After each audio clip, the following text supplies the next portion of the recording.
This is DJ Dub of the Fantasy Couriers, and we are proud to partner with Underdog as the official sponsor of the Fantasy Couriers podcast. If you haven't done Underdog yet, what's holding you back?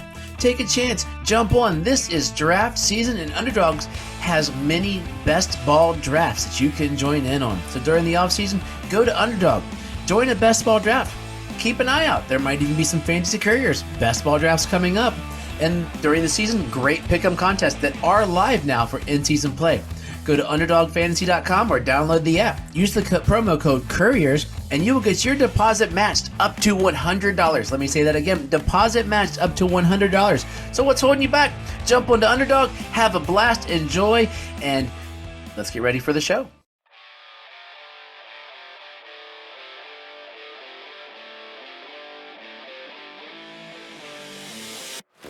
Happening, fellow fantasy GMs. I am JJ Wang. He is the bearded one, DJ Dub, and with our powers combined, we are the Fantasy Couriers.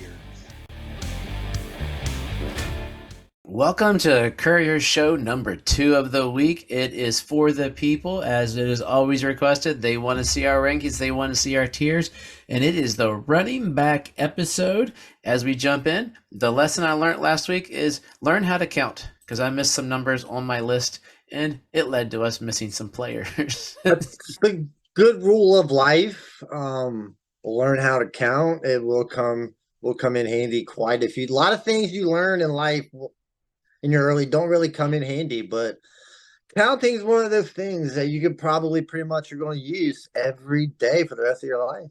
And I wasn't a fan of the number 18, so I missed it. So yeah, this week we did the. If you want to see our quarterback rankings, it was the last show. If you want to see us shooting the breeze with stuff for the week, it was the last show. This is strictly our running back show, since it will come later and news is going to happen. We recorded it all over the weekend as our weeks are getting wild and crazy. We're not quite yet in regular season mode. Once we get to regular season mode, it goes all crazy bonkers. But we'll adapt to them. But right now, it's still summer. They haven't snapped a game that counts, so we're going to keep doing off-season mode until the season starts. So it's running back time. Are you ready, JJ Wang? Let's do it.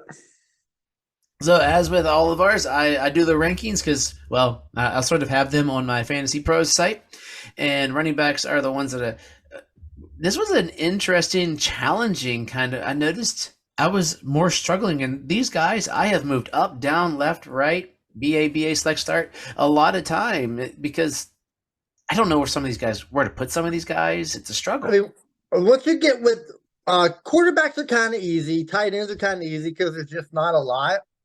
But when it comes to running backs and wide receivers, this is what kind of makes me hate doing rankings. It's these guys because you're going to make your top 10, and then you're going to look at 10 to 20, and you're going to be like, well, this guy should be in the top 10. This guy should be number 11 or 12, and then you're just constantly going to be moving and moving and moving. It's just too much work to sit there and try to figure out like this guy's number 4 and this guy's number 7. Basically, they're the exact same player, but it's just whether you just want to put a number beside them, I guess. Yeah, and some of these guys at the time of the recording, they're not even with their teams. Some of these guys aren't signed yet, so I have a thing on when I do my rankings, guys that weren't signed, I was setting at 50 for a while. Just that's my number. I put them right there at 50, and then I adjust based upon when they pop in. But with this having to be our first show of rankings, I moved some guys up and down, moved them around. And before I even made my chart here, I went into Fantasy Pros and I was dragging stuff around. So let's see what we got. Let's go through with DJ Dubs. Rankings 1 through 16, not too much surprise at the top. I think CMC is the top running back in the league, followed by Chubb, Eckler, Jonathan Taylor, Bijan, Saquon, Derrick Henry, and Ramondre Stevenson round out my top 8. I think you're on board with me that we think Chubb is going to go bonkers this year. Yeah, I think Chubb's going to have a big. I mean, he's going to get all the work. But the only competition is Jerome Ford. Even though that other was it, Dernius Johnson. Who's that? The other back.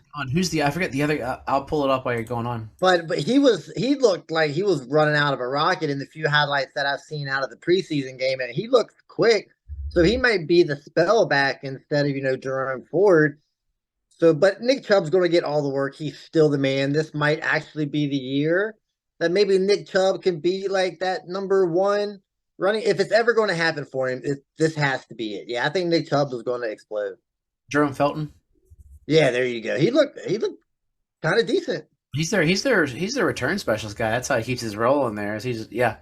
So yeah, so I think it's and I think that's Eckler was my guy right up there at 2, and I was like, I just have this feeling Chubb could be up there competing because he's gonna get the passes. But then I look back and even though last year Hunt was on the third down, he was their third down back. They said he had like the most third down back uh, starting as third down back of anybody in the league. He still didn't get he got did not get a lot of passes, which I was surprised to look back at his stats compared to what we all think. JT Jonathan Taylor, I got it for if he plays, dude's a monster. I'm assuming with him and Jacobs that they play this year. That's all I can do at this point. That's all we can do, right? Yeah, I mean, I'm thinking they both play. Taylor's already coming back to camp next week, so you would assume that he's going to be put right back in the role of Jonathan Taylor. And if he's Jonathan Taylor, I mean, this is right where he's going to be. He's going to be competing for that number one spot. I mean, he's done it before, so it doesn't mean he. I mean, so obviously it means he can do it again. It's just how much of the rock they're going to give him, and is he going to catch passes? But yeah, Jonathan Taylor plays all 16 games. I mean, it'd be Jonathan Taylor, man. You proud of me with Bijan at 5?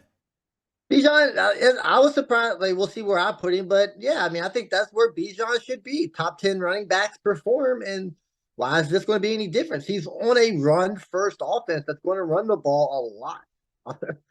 Now, I'll be honest on that list. Ramondre right now happy. I'm scared because they keep bringing in running backs. There's a lot of word of running backs coming to New England. I'm like, why? This dude's a monster. So I'm a little scared of my Ramondre stuff. But going into one of my you have something for me? No, like I said, as long if until they bring somebody in, this is where Ramondre belongs. And well, any of these guys, if any of these guys get a running back comes in on any of these teams, is going to push them back a little bit. Even if say they went to the Giants, you got Barkley at 6. If they brought him in, Barkley's numbers are going to suffer. Christian McCaffrey's numbers would suffer if they brought in one of these elite backup type running backs. Mainly, so Dalvin Cook, he's going to be what messes up all of this as we get going. Number 9's my guy who Najee I want to put higher, but he's so inefficient that I can't put him higher. Najee gets number 9 because I think if that line plays even a little better than last year, he gets so many touches. They are talking up Jaylen Warren. Jaylen Warren looks great, but Najee got all the touches. So I'm going to go with the guy that's touching the ball as my number 9 guy there. Absolutely. I mean, I was surprised when I started putting them down because I always seen Najee as in my head as like number or like RB 14, Yeah. and then when I went to write it down, I was like, that's not true. He's a top 10 running back. That's like you said because he gets so many. There's gonna be plenty of touches for Warren, so he's going to get his, and he's going to continue to look cool. In his 5 to 6 touches. The big burst of energy that he has. But at the end of the day, Najee is a big, strong man that can catch the ball. So he's going to be on the field, and he's going to get a lot of carries, a lot of catches.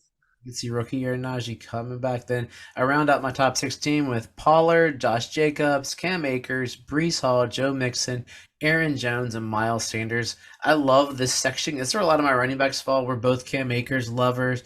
Joe Mixon, I think he could be a guy we ride this year. I think he showed the team they're important. He's going to stay there mainly because he couldn't get another contract, I think. But he's on a stellar, top-notch offense. He's not going to see a crowded box because there's so many weapons on the outside. A note to our last show, if maybe who listened Sunday, T. Higgins was the name for some reason we could not think of.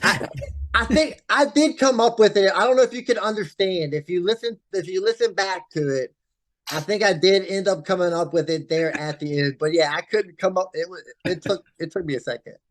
But of this, like Aaron Jones, I think this could be his last year-ish. And Miles Sanders, if you looked up my Fantasy Couriers article, I think Miles Sanders could jump higher because he's going to get the touches. Touchdowns are going to be hard though. I was surprised you didn't have him higher. I was kind of looking forward to seeing how high you was going to have Miles Sanders here. But surprise, surprise, I think he already did tweak a hammy already in training camp. But he's another one of those guys. So watch out for that. That could linger all season. But I'm following the Miles Sanders story. I might be a little more invested than I lead on. So I might be gaining traction there. I was surprised. I thought you'd have him a little higher. I'm kind of disappointed. Yeah, I am too. But it could be because of lucky number 13. I don't know what to do with Brees Hall. I can't figure out because usually of these top 10 running backs, at least three to four of them are going to get hurt or totally putter out. So this whole list is going to be garbage by October 15th. But Brees Hall, odds on, he could be the guy that gets messed up by the Dalvin Cook signing. So he would drop down a handful because they're going to want to let him heal. And I think he might even be 20, 21, 22. Like I might have him and Cook like at 21, 22 back to back because they would be a two-headed monster, which if I was a Jets coach, genius. Stellar I mean, young guy. Yeah. I mean, it's a good spot. I mean, like I am kind of worried about Brees Hall a little bit in the beginning of the season. I think towards the end of like second half of the season, I think you'll see more of Brees Hall, but I still don't think we're going to get full Brees Hall this year. I think I probably ranked him a little too high now that I'm sitting here talking about it. But Me too. I I did make my rankings right before the show started. So whenever I make rankings, you go back and look over them, you're going to see mistakes, and I can already see that. I might have Brees Hall a little high because, like I said, he did get injured later in the season last year. So I think this, as much as it hurts, this might be a little high. Yeah, I've had him up, I've had him down, and as I said on the last show, luckily my rankings I can adjust my what's on the internet because this is just straight from our Fantasy Pros page. I would honestly, if things go well, would not be surprised if I swapped him out with my number 21, who I think is going to ascend for me, which is Javonte Williams. But 17 is going from 17 on ETN, Jameer Gibbs, Damian Pierce, Kenneth Walker, Javonte Williams, Alvin Kamara, J.K. Dobbins, James Conner, Alexander Madison, and Rashad White. That's 17 through 26. Javante's the guy there that I think unless it's total smoking mirrors from Denver, he's going to jump up there. I might just swap him with Brees. Could totally be what I do. Yeah, I mean, I can see that. Not they say Javonte Williams is going to play from the get go, but I don't think you're going to see full Javonte till the second half of the season. I think that's going to hurt. I think by then, or people are going to be upset that he's not getting the work and lose a little bit of, he loses a little bit of his luster. So you got to watch out for that. But I think he's properly placed here. I think my biggest question mark about this season is Travis Etienne. Is Travis Etienne going to be that guy? Or is he just going to be another guy? They brought in Tank Bigsby. Uh, Evidently, he's killing it in practice. Is he going to take away that short yardage goal line work? They've got plenty more weapons with Calvin Ridley. Trevor Lawrence hopefully takes that next step. But I think this is an important year for Travis Etienne, and he kind of needs to show that if he wants to be the guy, then be the guy, man. He was one of my hardest ones, him and Brees Hall, because ETN, I love ETN.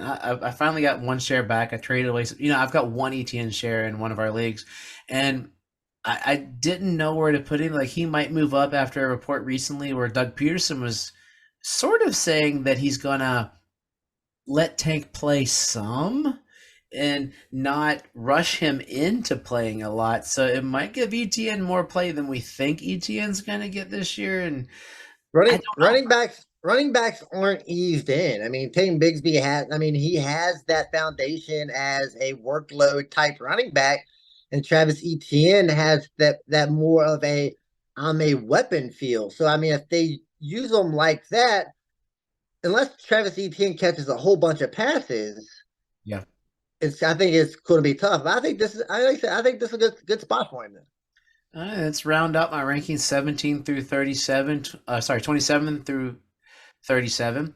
27 is Dalvin Cook. I didn't know where to put him. I think if Dalvin Cook plays, he could be anywhere from RB9 if he gets in the right place where he gets all the balls. So he goes to Miami, he's running back 9, and all the Miami guys are useless. He goes to the Jets, he's running back 21 because he's going to split up Brees Hall. But so Dalvin Cook, David Montgomery, Antonio Gibson, Devon A-Chain, Khalil Herbert, Isaiah Pacheco, DeAndre Swift, Jamal Williams, Zach Charbonnet, Damian Harris, and Raheem Mostert to wrap up my top 37. Yeah, I have a hard time putting two Dolphins running backs in there. I mean, I You can can see put three, I maybe think. one, but I think I did the same thing. So You now did. as I'm sitting here looking at it, I don't think there's any need for two Dolphins running backs. Dalvin Cook, you said, is a good question, and Isaiah Pacheco. I mean, what are we going to get out of this guy? Mm. Just he's already hurt. Where Deneric Prince is being talked up as pretty much the same guy as Pacheco. So I mean, even Clyde Edwards-Helaire is getting a little bit of love in camp. So I think, like I said, he's at 32, so you're not relying on him a whole lot there. So I think you might want to keep an eye out for him. And Yeah. like I said, Zach Charbonnet, I like Zach Charbonnet a whole lot. Just don't know how much carries there are going to be enough for all the Seattle running backs that they have. And did I get that Walker's back and Charbonnet's not yet? So I think that could we'll see how the injury. I mean, it's early camp, so but that's Yep. why I moved him a smidge there. And I love Jamal Williams. I couldn't leave him off the list. Damian Harris, I threw you a bone there. How did whoa? I might find my error. We'll see it when we talk about yours. But that's the thing. Like once I got running backs, you need so many. You're only gonna I think I just seen your error. Damian Harris. It's probably Yeah. gets out with the air. Yeah. Um, so yeah, but Antonio Gibson's a guy I'm starting to grow on mainly because we're up here in DC and I'm hearing more about that he might be used more than Well, Brad Robinson. yeah, He's we'll get to him in a second in my ranks. I'm gonna spend a little more time on that, but yeah, Jamal Williams, I'm not too sure about unless he's getting 19 touchdowns there in New Orleans. I don't know how effective he really is going to be. and are you? What do you think? My last question, then we're gonna jump into yours. Is my notes on the Dolphins are they're two different players. Like Mostert will get the rushing stuff, which is why he's later. A Chain could be one of those like cute little scat backs. We'll see. It's only one of them, but David Montgomery. They're gonna. It sounds like they're making a thunder and lightning kind of thing up there. Is 28 too high for David Montgomery?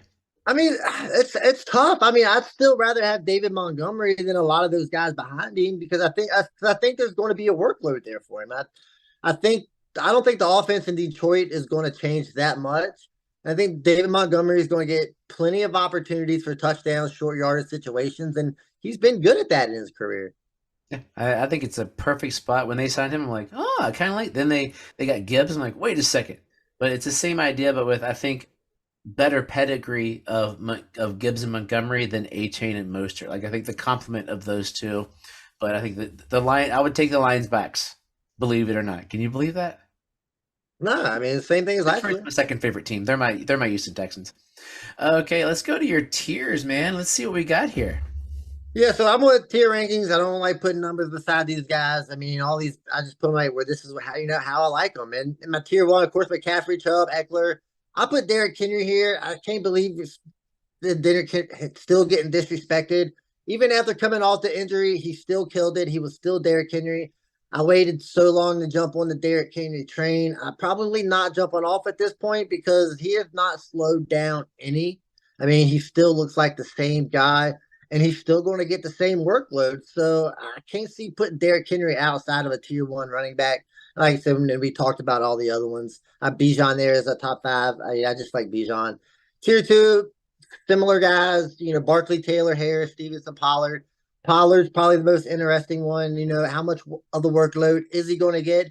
His efficiency's bound to drop.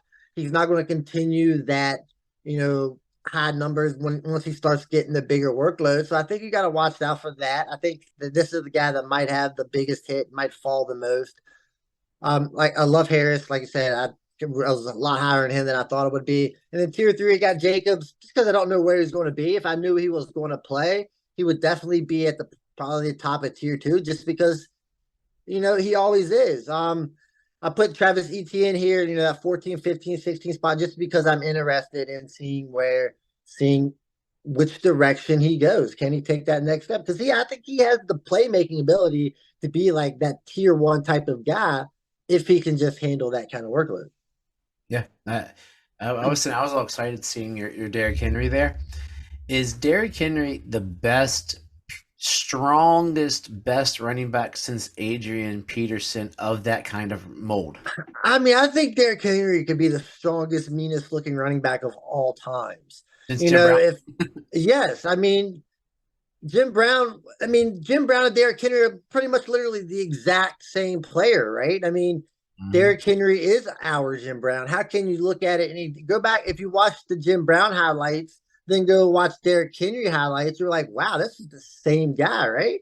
So I mean, Derrick Henry's a legend, and I just, I mean, look, he's strong enough to carry everybody that wants to jump on the train and not slow down. So I mean, I just can't imagine. Yeah, I love that. Tier two, Pollard. He's the one that I might switch up and down. I'm with your same concerns. I did learn today that I am exactly the same size as Deuce Vaughn. He's 1 inch taller, but everything else is exactly the same. Oh, and he's a lot more athletic. But as far as like, if I ever want to know what Deuce Vaughn looks like, that's me.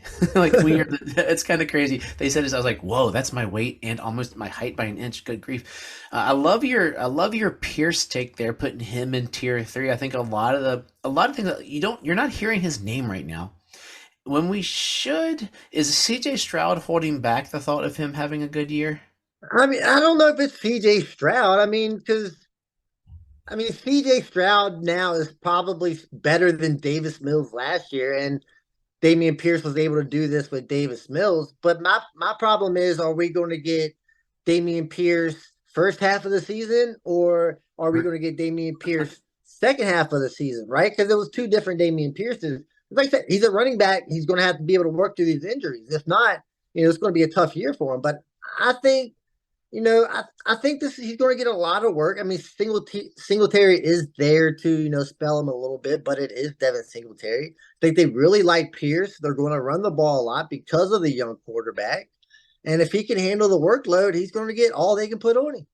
Courage fans, they know my love of Damian Pierce. I was on that train since the beginning, Yeah. and I'm excited. And I think I think I'm there with you on him. I think he's have a solid year, and we'll see. Like they shut him down last year. All the tea leaves are basically saying they shut him down because they knew the season was over. They're like, let's not risk anything future. Let's save him for next year because running backs, they're like that. They're tires. They wear out. Yeah, absolutely. All right, so your tier five or your tier four, I went with Brees Hall. Like that. Now that I talk about it, I mean he could drop a little bit. I think my biggest take here was putting James Conner. I love it. I can't believe I did it. But I mean, James Conner looked good last year. He looked good the year before, and if he's playing, he's going to get as much work as he can handle. He's proved it, and there's not really a backup there that's better than James Conner. So why not, right? Yeah, hey, unless you're a Keontae Ingram guy, that's the argument. But yeah, James Conner, I don't with what he does in that offense, especially because Colt McCoy is the quarterback. I was listening to some guys this week talk about if you look at James Conner's stats last year, when Kyler went down, James Conner went rocketed through the roof. Well, And absolutely, absolutely. I mean, the offense is based around Kyler Murray. He wants to throw a lot, and then when he doesn't throw, he wants to run. And when Kyler Murray goes down, that all changes because you can't do that with who? What was his name again? Colt McCoy or Colt McCoy, yeah, or anybody, Clayton Tune. You can't do that with them. So you need James. You're going to need James Conner to pull, and he catches the ball too. So I mean, the dude can do everything. So. yeah, as long as they don't So say Creed, whatever. tier five, we talked about a lot of these guys. I'll talk about a couple here. James Cook. I noticed. I don't think you put him on your I'll probably list. swap him in my long terms.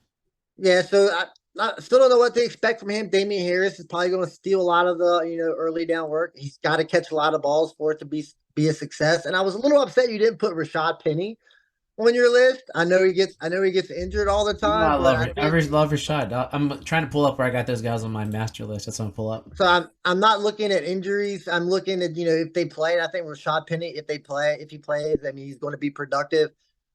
And here I went with Brian Robinson over Antonio Gibson. I think the offense is going to be better. I think he's going to get more of the early down touchdown work. I don't know if Gibson can catch enough passes to make him that guy. But I think Robinson's in for a solid season. Yeah, so Rashad Penny. I'm a Penny lover. I mean, if Penny played every game of his career based upon his stat line, he'd be right there beside Christian McCaffrey. Like I forget what off the top of my head I can't. But the stat line apparently his per game fantasy points is disgusting. Problem is he played a couple.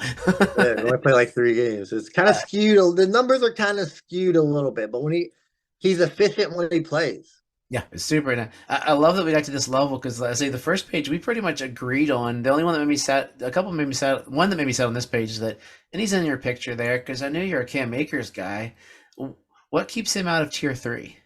I'm because he just has it's been 3 years and he just hasn't put it all together yet. It's hard for me to do that, put him that high if he can't put it all together. It's like I love Cam Akers. I've loved Cam Akers since the beginning, but it's been a tough 3 years, to be It's a lot of aboard this Achilles guy. hairs. So now he's ready. But I hope so. But I don't have a lot of trust. That's maybe what it is. The trust isn't there.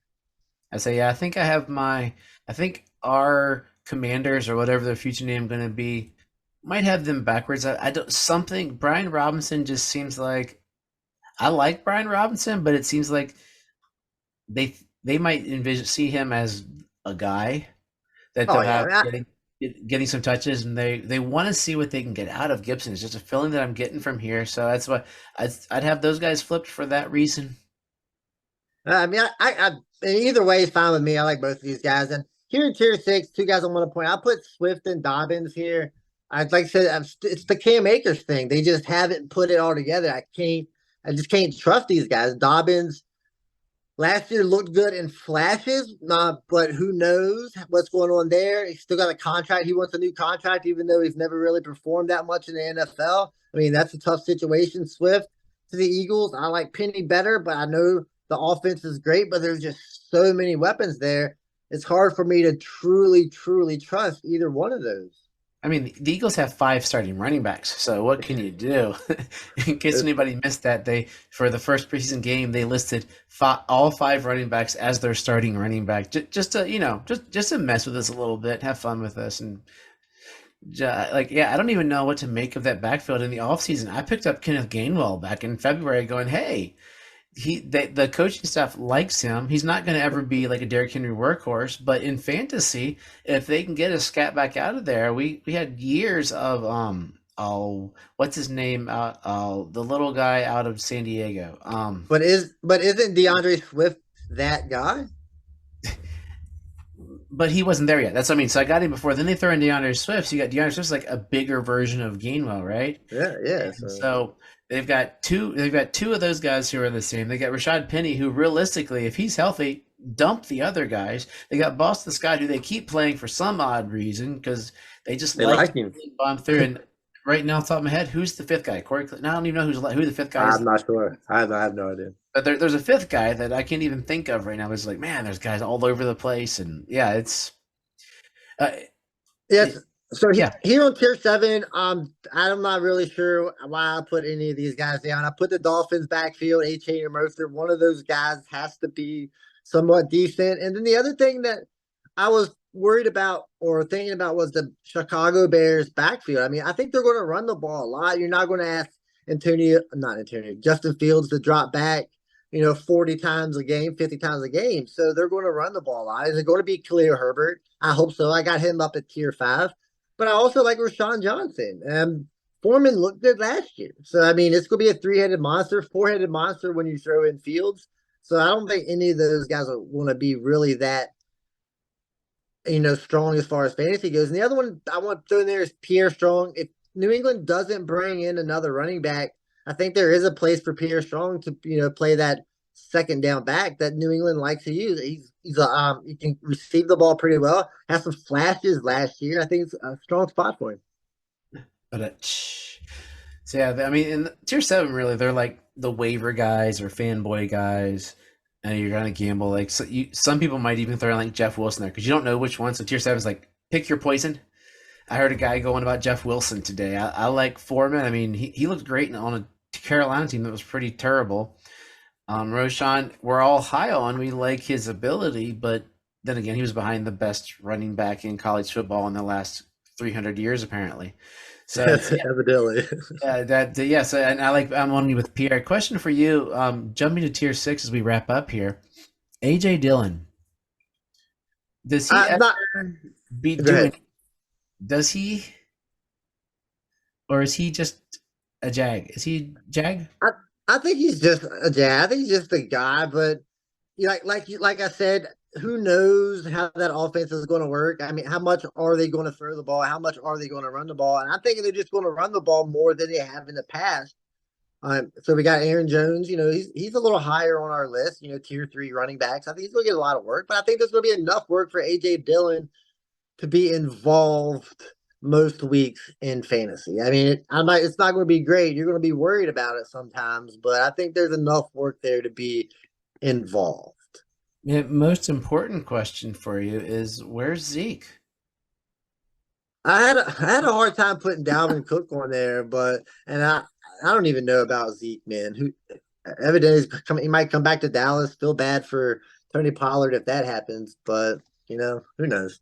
Yeah, so as we wrap up our running back show, next week will be wide receivers and tight ends. I got two more redraft points for you. One really should be a two-part question. Don't draft kickers or defenses until the end, unless the rules are something crazy bonkers. Or two, don't be in leagues that have defenses and kickers. You're a defenses and kicker guy. I'm an anti-defense and kicker guy. I'm worn out. I like a good kicker, man. I like Justin Kicker banging 60-yard field goals and winning me leagues, or that kid from the Bengals. I mean, it's when a kicker scores like 30 points and you win, just it doesn't. I mean, in a way, it kind of feels cheap, but in a way, it kind of feels really, really good too because my kicker is better than yours. It always happens to me. I have good kickers, but they're just across the board, so you never get the spikes. So I was like, oh, but the what I did see is what is kind of cool. I mentioned it earlier a couple weeks ago. Is Scott Fishbowl. They give the kickers 3.3 for an extra point, so that sort of it makes that you're getting lots of kicker points, but it makes them a little more valuable. You're like, hey, I want to get a kicker on a good offenses versus streaming kickers and hoping for the best. Yeah, I mean, again, an offense that scores what 6 touchdowns. I mean, 18 points. I mean, that's 20 points right there. I mean, geez, these guys got to be like top 5 draft picks, Yeah, top round 5 draft picks. Oh yeah, we were taking kickers in my Scott Fishbowl. I want to say like round Why is why is that not part of your bonkers league? Kickers get astronomical points. I haven't because I'd never seen it, so I haven't finalized the scores, so I haven't even put it out yet. But and I mean Adam's redraft, DJ does redraft tips part 4, the last and most important redraft tip: have fun. It's fantasy football. This isn't life or death. We're not changing the world. We're not ending the world. So many people. I'm on some threads everywhere. People are just fighting and arguing and bickering. I've been a couple. It's terrible. This is fantasy freaking football. Fantasy. It's pretend. It's not real. Have fun. Some people can get emotional. Some people can take it to the next level. But I mean, but do you not want those guys involved? Because they're the guys that kind of make it like, look, I can argue just as well as the next guy. But as I get older, I kind of, bring myself because it's not enjoyable. It's just, Yeah. it's too much stress and it just makes me feel bad. And I usually only argue when I know I'm right. Right. So, if I don't think I'm right about something, obviously I'm not going to argue the point. But and a lot of times I just want to argue the opposite of what somebody else is saying just because it's fun, right? But I do it all in jest, it's all fun. Some people stress about it way too much. Like, listen, guy, this is just for fun. I'm no professional at this, neither are you. I Yeah. mean, just because it's okay, man. But I remember those days when it would affect my week when I lost. That's why I'm no longer a Cowboy fan because it affected my week when they lost, and they lost a lot. Remember So when I started KJ Osborne over Gabe Davis? It affected my week. yeah, I'm but sure it would. I still We've had all fun had and I still moved forward.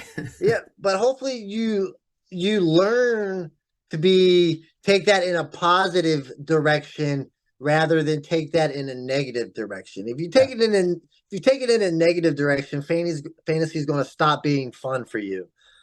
But if you take it in a positive direction and say like I'm a jackass, why did I do that? I mean, that is completely my fault. And blame it on yourself instead of blaming KJ Osborne because it's not KJ Osborne's fault that you started him when you should have never started him in the first place. That, so, but yeah, I mean, Because it's Gabe all fun, Davis, man. he always drops the ball. So what can I do? Absolutely. Absolutely. So it probably would have just been better off starting neither one of those guys and just some other random. But yeah, I would have won. that was a tough beat for you, man. It still hurts. It still hurts to a point because it would have been my championship. I would have won the next. Should have just stuck with Gabe Davis, man. So JJ Wang, that's running backs. Running backs, like luckily next week, we'll do one easy one and one hard one. That's how I like, it makes it a little easier. Tight ends are super easy. You only got to put two tiers.